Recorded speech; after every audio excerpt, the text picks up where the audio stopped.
E aí, Tupi-Guarani, Hello World e os Bárbaros Tecnológicos. Aqui quem fala é Marília Silva. E hoje, de maneira elementar, nós vamos estudar mais a profundo a estrutura de um código de programação, analisar o que são variáveis, argumentos e parâmetros, os tipos de dados e o que for possível, e falar sobre matemática, né? A sucessão de Fibonacci, a sequência de Fibonacci é uma sequência de números inteiros. Se você especifica o tipo dos números, de fato você está adentrando em um universo outro, no sagrado recinto dos pensadores matemáticos e das pensadoras matemáticas, começando normalmente por 0 e 1.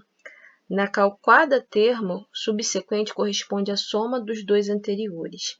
Então vamos deixar de lado essa sentença do que vem a ser a sucessão de Fibonacci para analisar o tipo do dado para nós aí na expressão.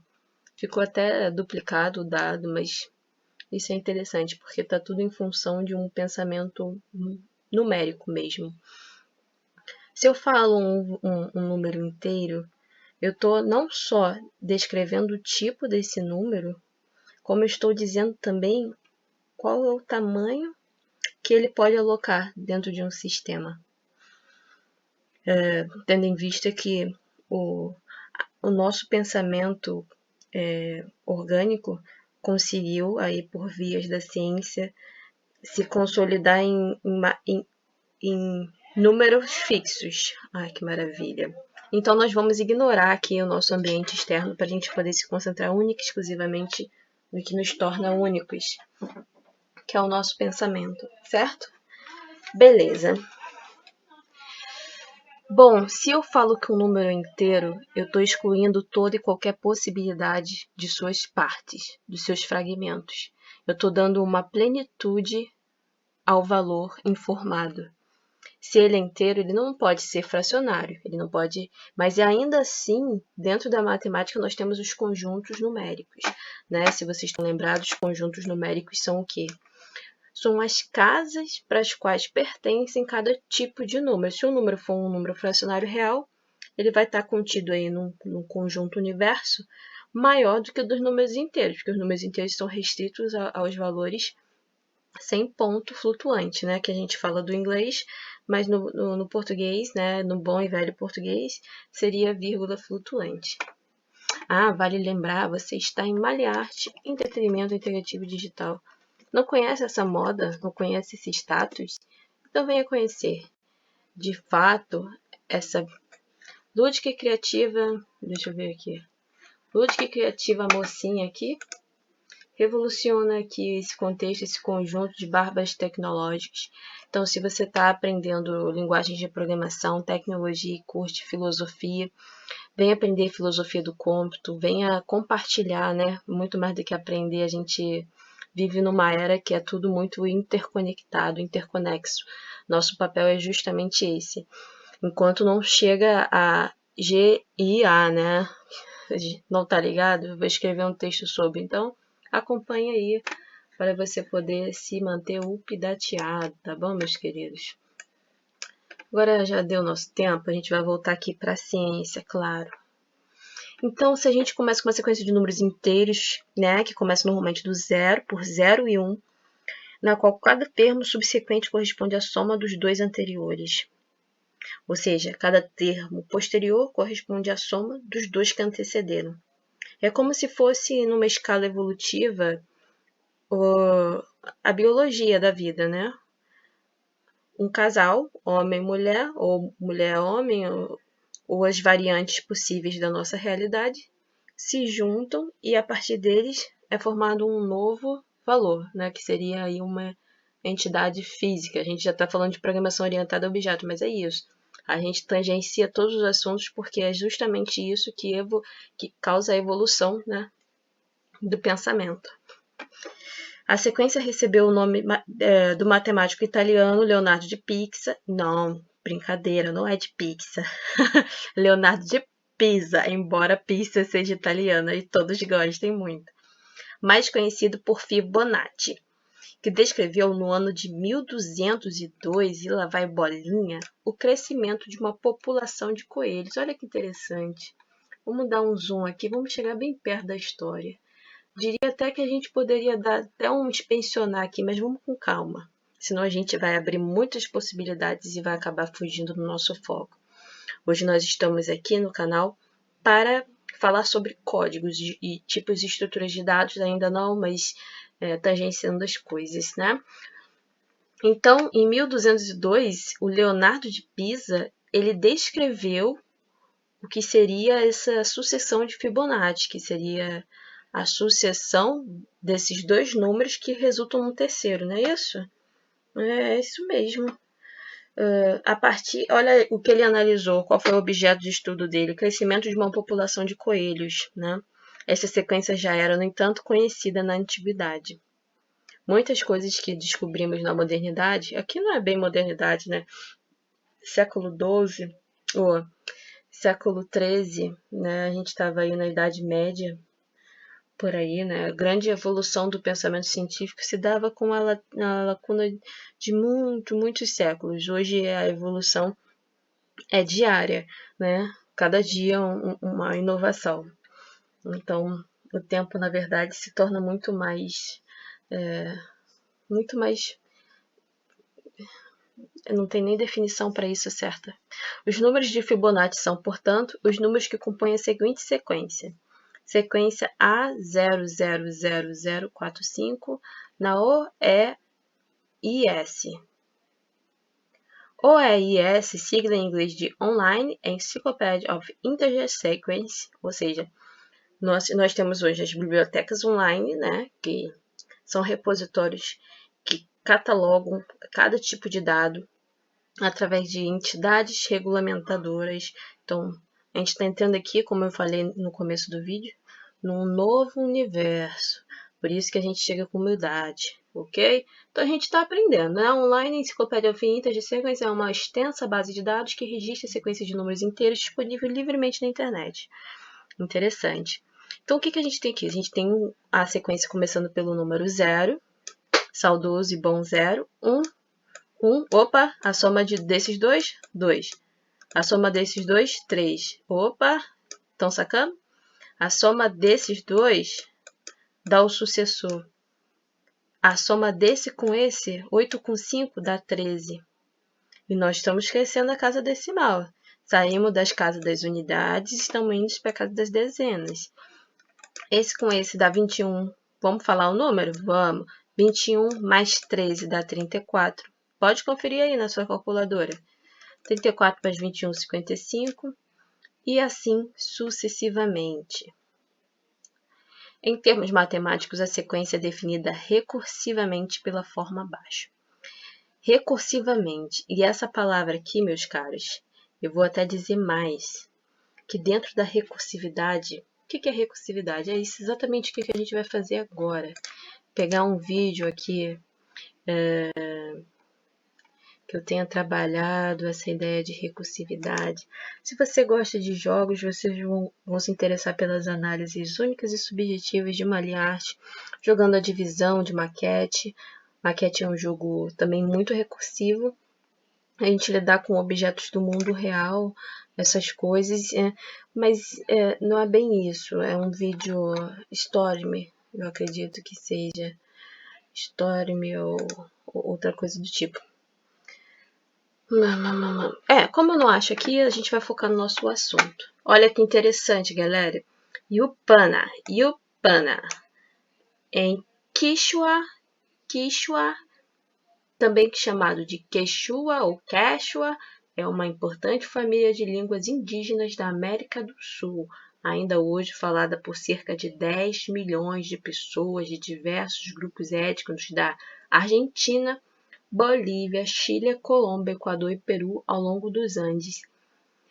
Que raro, hein? Que nobre. É importante a gente conhecer a cultura de forma ampla, né? Saber que em Quichua, né, que é um instrumento de contagem produzido pelas antigas civilizações da América do Sul, já se existia uma calculadora usada pelos incas, possivelmente baseada nos números de Fibonacci. É claro que se eu estou dizendo a posteriori que é possivelmente baseada nos números de Fibonacci, eu estou negando aí a existência de um conhecimento autônomo, independente, né? Isso é muito cara de colonizamento, não, colonialismo, né? Ah, porque nós somos ocidentais, então nossa referência é quem? Fibonacci. Então, olha como os incas sabiam, faziam referência ao trabalho de Fibonacci. Não necessariamente, né?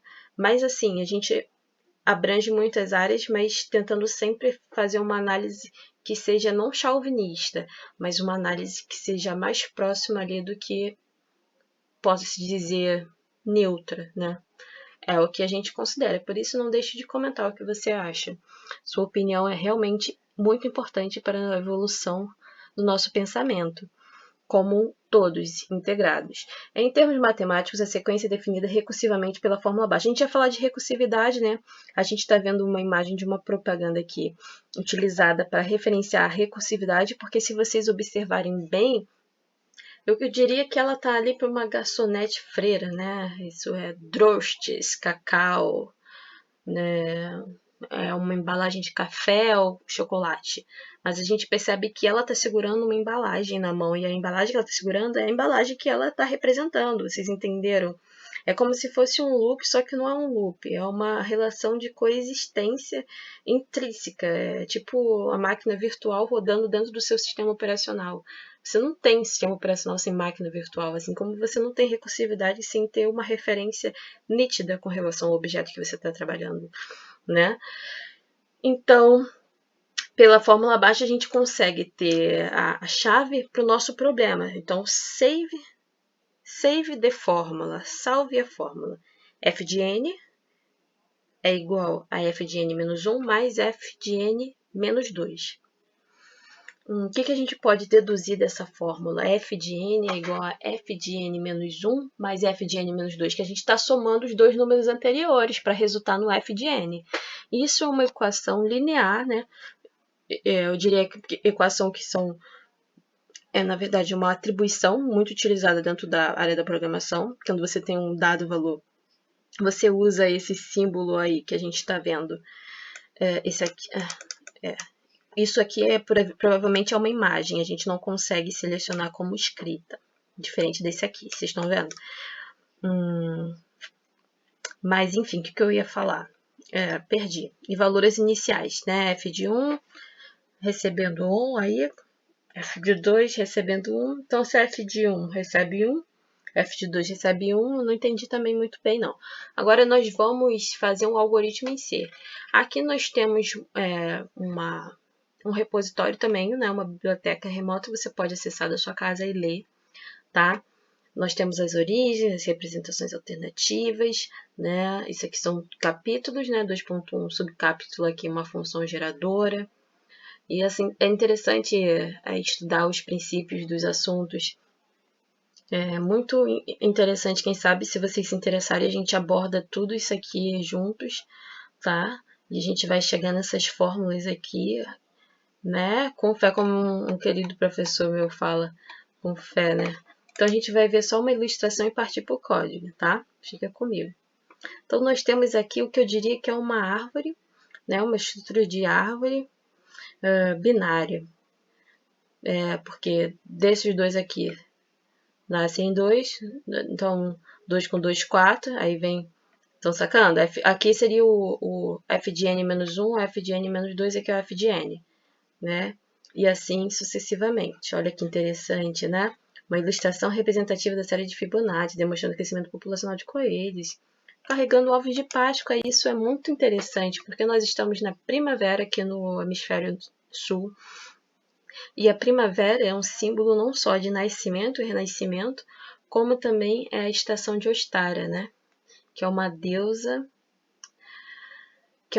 da cultura. Vamos aqui, Ostara.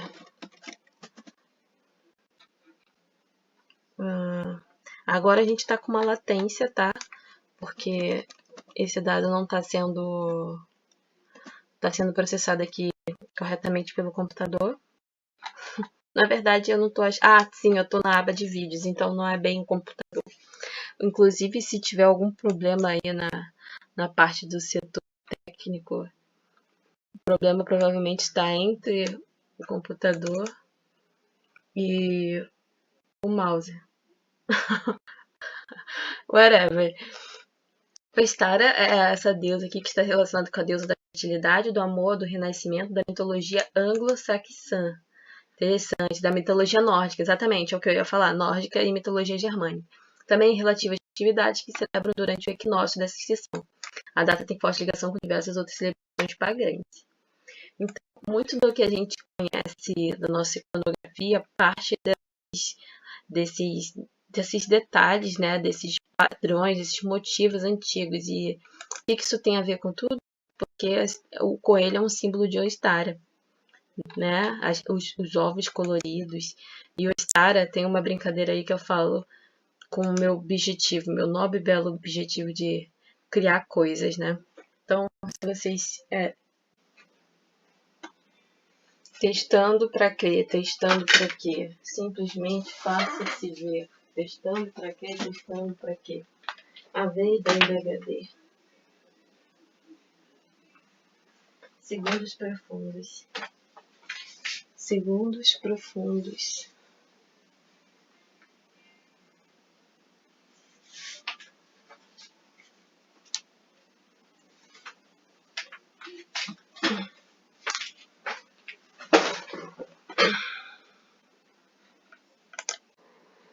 Então, vamos lá, pessoal. Nós temos aqui um problema. Desenvolver uma função que calcule o enésimo termo da sequência de Fibonacci. A gente viu lá que a sequência de Fibonacci foi desenvolvida em 1202, século XIII, que pressupunha aí por Fibonacci, um matemático italiano, que a soma dos dois números anteriores previa, ou melhor, resultava no resultado do seu posterior, né? Então, a gente tem aqui os exemplos. Dado o n sendo 2, a função retorna o segundo termo, né? Que o segundo termo ocupa a posição do enésimo termo. Vamos ler de novo para a gente poder processar melhor. Desenvolver uma função que calcule o enésimo termo da sequência de Fibonacci. Então, tá. O enésimo termo da sequência de Fibonacci seria, por exemplo, dado o termo sendo 2, a função retorna segundo termo sendo 1. É interessante. Dado n sendo 8, a função retorna o oitavo termo, posição 21. Eu acredito que esse enunciado tenha sido muito enxuto, né? Tenha sido muito reduzido. Parece que a gente está retornando o termo resultante desse número dado. Então, vamos analisar o código juntos. Primeiro de tudo, num código em C, a gente faz a importação de bibliotecas, porque elas garantem que a interface entre programa e programador possam ser correspondidas, isso é, input e output, certo? A gente fez a declaração dos protótipos das funções em cima, porque por boas práticas, eu vou até aumentar aqui, deixa eu ver, Ctrl+, não é isso? Ctrl+, isso. Cresceu aí, né, crianças? Ai, Jesus, calma aí.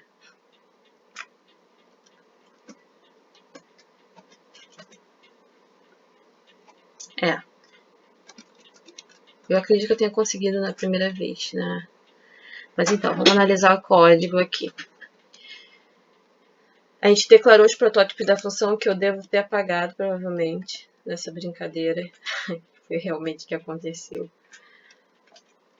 A gente vai ter uma função inteira, retornando um inteiro, tá? A função não é inteira, ela retorna um valor. Ela pode ser do tipo void, que é tipo um vazio, né? Um valor não inteiro, não float. Já que a gente citou, float retorna um número aí fracionado, decimal. E nós temos inteiro que retorna um número inteiro, certo?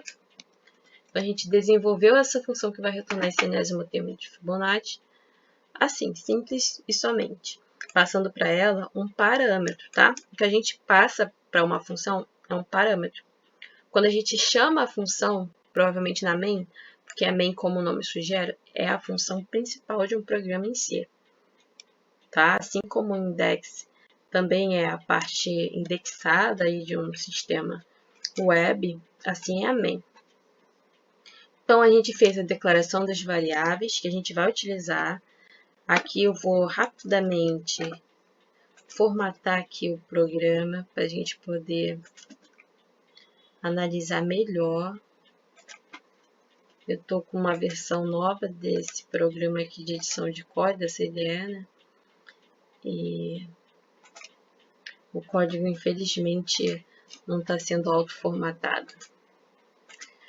Mas não tem problema não, nós vamos estar melhorando, tá? Esse é o primeiro vídeo aqui de educação, voltado aí para programadores e programadoras. Então não deixe de comentar aí de onde você assiste, se você curte esse tipo de conteúdo, o que você está estudando, o que motiva você a continuar estudando. Nossa, mas isso tá chato, viu, galerinha? Eu achei que a companhia de vocês ia melhorar um pouco, mas chato. Inventar um código não só é chato, como é importante. Porque assim a gente consegue até se localizar melhor. Isso porque é um código pequeno, tá? Mas é sempre importante a gente fazer isso, beleza? Eu gosto de botar os comentários assim mais pra cá, pra não confundir com os códigos.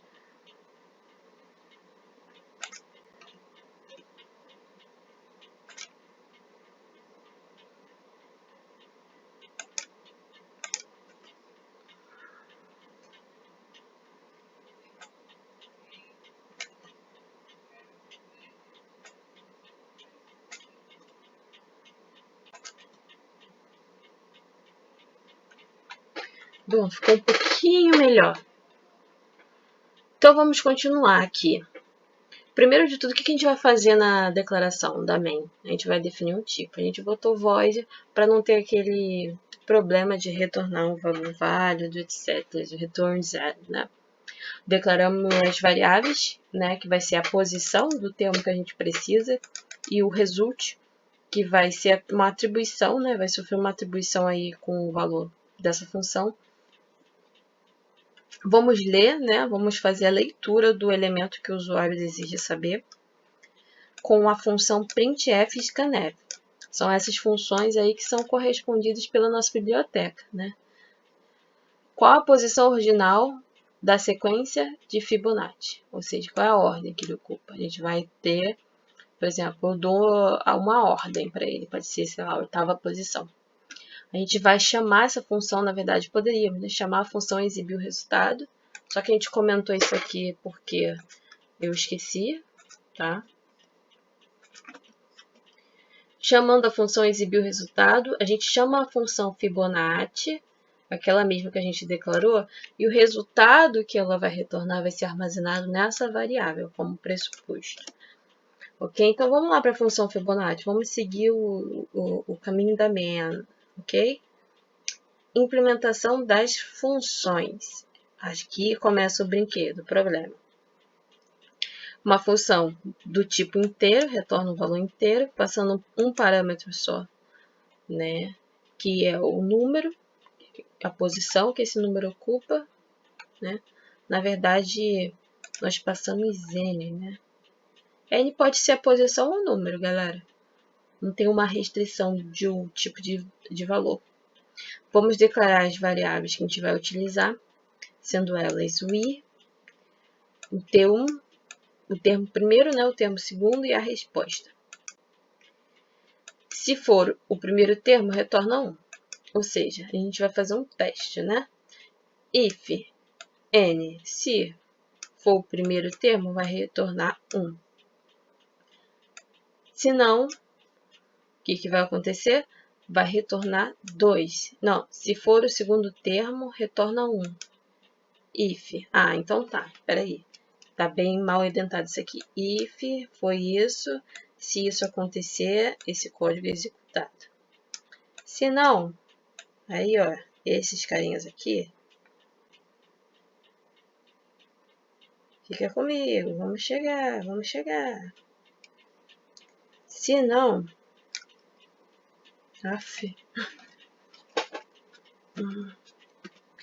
else, tudo dentro do mesmo else. Então a gente está fazendo como se fosse uma árvore de possibilidades, né? Não é um if else que se não for, executa o else e acaba o programa. Não. O else abre ali para os mais nós de possibilidade. Se for o segundo termo, retorna 1. If n for igual ao 2, a resposta vai ser 1. Ou seja, já estou aqui com esse if aqui, o que eu estou fazendo?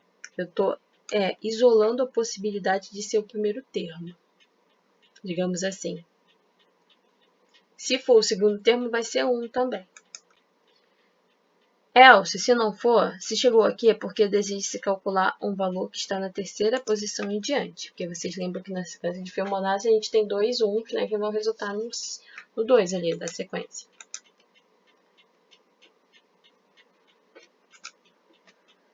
Então, o termo primeiro sendo 1 e o termo segundo sendo 1, a gente já pode repetir o processo, né? Usar um laço de repetição. Porque a partir do terceiro termo ao 20º termo, a gente vai usar sempre a mesma estrutura, que vai ser um for iniciando em 3, que seria o terceiro termo, com i menor que n, que seria o número dado, e mais, né? A resposta, ela, na verdade, T1, o termo primeiro mais o termo segundo, 1 mais 1, a gente tem aqui, vai nos dar uma resposta. E a gente vai fazer aqui uma troca de valores. É muito comum isso dentro da programação. Quando a gente tem duas variáveis e a gente precisa atribuir uns valores ou trocar os valores de uma, a gente tem que usar um auxiliar, uma variável auxiliar. Porque ela vai ser responsável por armazenar o valor temporário da variável que se deseja mudar.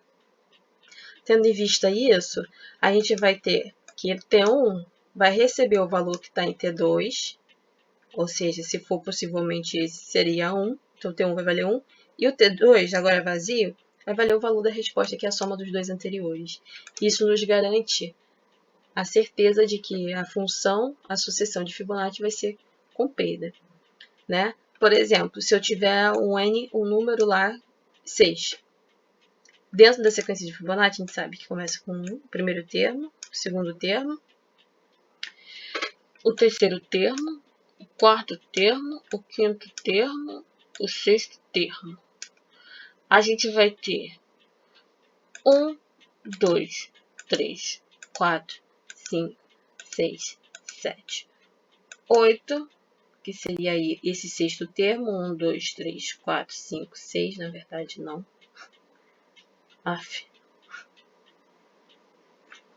T1, T2 e R. Isso ficou péssimo. Isso ficou rude. Ficou um pouco embaralhado. Mas nós vamos voltar e vamos corrigir. Vamos corrigir a nossa análise aqui desse código. Não entendi os comentários, na verdade.